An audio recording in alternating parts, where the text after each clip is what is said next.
नमस्कार अमरावती. अमरावती जिल्हा सामान्य रुग्णालयातील धक्कादायक वास्तव समोर आल्याचं पाहायला मिळालं. अत्यंत महत्त्वाच्या 2 वार्डाची जबाबदारी केवळ एका परिचारिकेवर टाकण्यात आल्याने रुग्णसेवेवर गंभीर परिणाम होत असल्याचं चित्र आहे.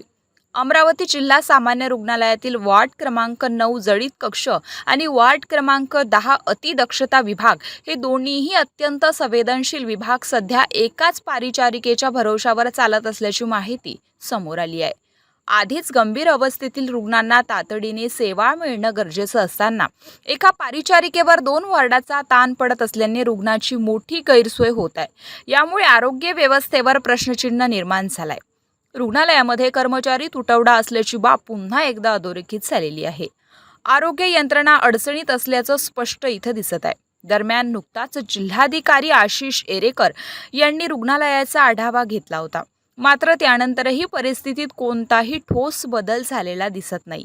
आता या गंभीर प्रश्नाकडे पालकमंत्री चंद्रशेखर बावनकुळे आणि खासदार बळवंत वानखडे लक्ष देणार का, असा सवाल नागरिकांकडून उपस्थित केला जातोय. आरोग्य व्यवस्थेतील या त्रुटीकडे प्रशासन किती गांभीर्याने पाहतं आणि यावर कोणती ठोस पावलं उचलली जातात, याकडे आता सर्वांचं लक्ष लागून आहे.